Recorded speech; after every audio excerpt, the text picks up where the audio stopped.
It's the Illegal Elbow Show. Alright people, we're back. How you guys doing, man? Everything's good? Just a quick little video for you guys to just kind of talk about what the hell's going on out there. I'll get to the 158 stuff. But just a couple things before that. Matt Riddle got cut. That was a week and a half ago, pretty much. But got cut for pot use. You know, and just to throw something at that. I'm not a pot user myself. Obviously, I've tried it in my younger years, but never did anything for me. Made me ill more than anything else. But I don't think it's a big deal if guys want to do that. You know, and people want to do that. Fighters want to do that. You know, you got a guy in a profession like this, and it's illegal when it comes to the profession. If you got a card, you know, that means you can do it. So there's a fine line there. There's got to be a line. There's got to be a line addressed. How much can your recreational or whatever medical use? You know, how much can you use it up until fight night? You know what I mean? I think it should be, you know, probably at least a week out or something like that. You know what I mean? Because some people are like, well, you know, it'll keep you from feeling pain. You know what I mean? Because some guys can go into matches, you know, and take a lot more punishment because they feel less pain. You know, and that makes sense. You know, that's one of the things that Joe Rogan was talking about. I mean, you know, like the guy or not, you know, some people love him. You know, I ain't got a problem with him. I like him. I think he's a smart guy. Obviously knows what he's talking about.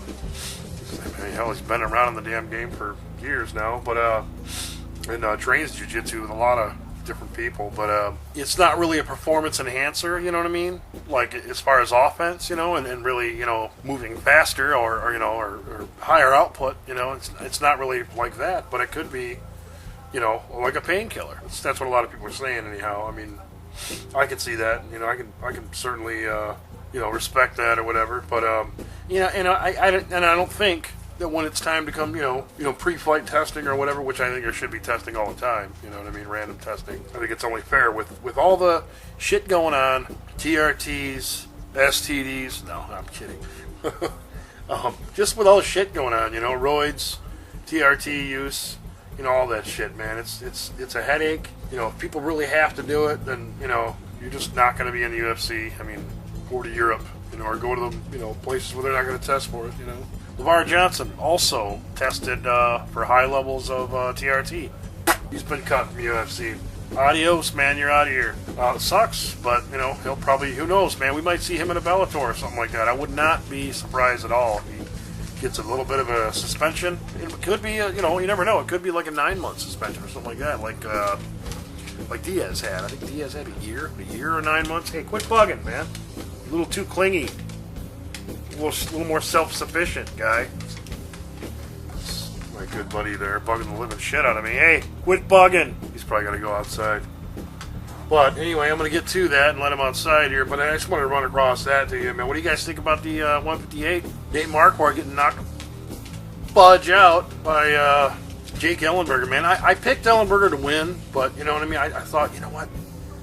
I like both these guys, you know, as people, you know, and I like them both as fighters, you know, but it just, you know, it was really hard for me to pick a winner. But I mean, I'm like, man, I think Ellenberger's just looking really good right now, man. I could see him getting this, but it's like, you know, we just saw Marquardt control Woodley, you know what I mean, and take Woodley, you know, take him to waters he hasn't been taken to, you know what I mean? So, which, you know, that's kind of the fundamentals, I guess, you know, in being a newer guy, you know.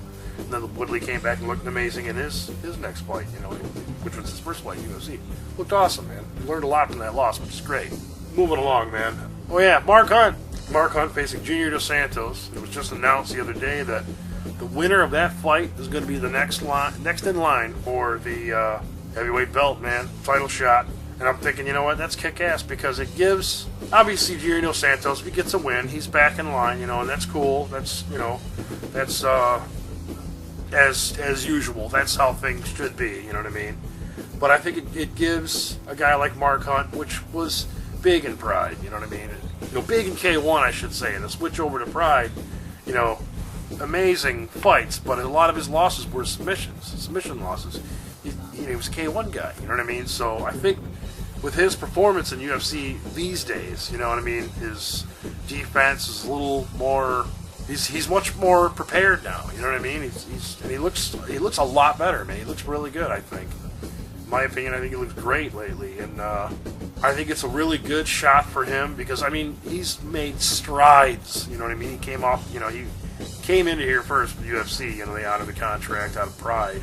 You know, he came in 5-6, lost to McCorkle 5-7, and he's been on a 4-fight win streak since then, and in pretty devastating fashion. I mean, each fight seems to get, there's some little more techniques. I mean, of course, his last fight, he looked really tired, but you're in there with Stefan Struve, man. Stefan Struve is long, lanky, you know, got the jab going, and he had a great game plan going in against Mark. That had to have been, you know, a tiring match for Mark, but, you know, that's Mark's expertise, man. Hang on the outside and be able to get in there, you know what I mean? When your opponent's tiring out, get in there and get to it. And he's proved that in a couple fights, you know. So, anyway, man, just a quick one today, man. Nothing too spectacular. You know, obviously you saw the main event. You know, GSP versus Nick Diaz. You know, I've never really been a huge fan of Nick Diaz, but I mean, I've come around over time, and it's like, you know, I respect the guy a lot. You know what I mean? He's done 26-8. You know, and he's been around a long time. He's been around longer than GSP, longer than a lot of these guys. You know, I think he's just at a crossroads. It's like, where do I go from here? You know what I mean? I think he gets mad at himself for maybe a lack of performance, which I thought he did good at the night. It's just George was really on his game in terms of control. You know what I mean? And which, yeah, to a lot of people it makes for a lame fight, but I mean George just got a W. You know what I mean? He just got it. You know, he didn't get it in devastating fashion. He didn't get it and make it look amazing. You know, I thought we were going to see more of a Koscheck style beating, where he just clocked his eye all stinking day and just, you know, made him look bad. It's like, no, you can't even take me down. You can't do nothing. You can't get this. You can't get that. It wasn't even that, really. It was a lot more takedowns. And, you know, it wasn't, he didn't go toe-to-toe with him like I thought he might have, trying to show up some of his boxing a little bit. Said he was going to put a hell of a beating on him, so not even a hell of a beating, the worst beating we've ever seen. So I think George has a little bit of a payback in his next fight for telling us that and not coming through with it. But I did hear that he wasn't feeling good. Somebody was saying he wasn't feeling good prior to the fight. I don't know, man. You know, I don't think he's going to run around making excuses. I don't think George is that type of guy. So I don't know. I thought he would win, and he won. Carlos Condit versus Johnny Hendricks was so damn hard for me to. I'm like, I can't call it. You know what I mean? It was so close, you know, and I got to watch it again, man, because just a damn close fight, you know. And Hendricks is just one of them guys starting to really, you know, obviously a while back, he started really coming into his own and just obviously standing out, you know what I mean? So I think if he loses to GSP, we're going to see Jake Ellenberger and Johnny Hendricks pretty soon. By that time, Jake Ellenberger will probably be in line for another fight. So maybe they might not just meet up right at that point, you know? I don't know. But Johnny Hendricks did come out and say my hand is not broken. He did say that. But there was a rumor going around he broke his hand or whatever. He said my hand's not broken. So we can probably see him in the next month and a half, 2 months, as long as he doesn't have some major medical suspension going on. Because they're win or lose, you could be handed a suspension based on where you've received in your fight. So Patrick Cote, good-looking fight, takes on Bobby Volker. Unanimous decision. It was a good night, man. It was a good night. I'm not going to run over the whole card, man. I don't see the point in it. You know, sorry if there's some fighters that you like and I'm not running over. And I try to keep to the top fights, you know, like the main card, stuff like that. Mike Ricci, Colin Fletcher. Mike Ricci got the decision. Chris Camozzi, Nick Ring. Chris Camozzi's looking good, man. He's looking really good. That was a nice test for him, too. In light heavyweight, it's nice to see, man. It's nice to see that there's some of these guys looking really good, and you know they're still on their way up, you know. So hopefully they keep learning like that, because we need more guys, you know. At the rate of cuts that Dana's doing, and just the there's some divisions that still aren't stacked enough. Light heavyweight is one of them, yeah, for sure. Welterweight is nice and stacked, looks really good, you know. Obviously, you could use more, but you know we're seeing so many cuts going on. LeVar Johnson got cut. Is that Matt Riddle got cut? I don't know, man. We'll see. You know, but the cuts are not over yet, man. Dana said there's 100 more. Anyhow, man, I hope you guys like it.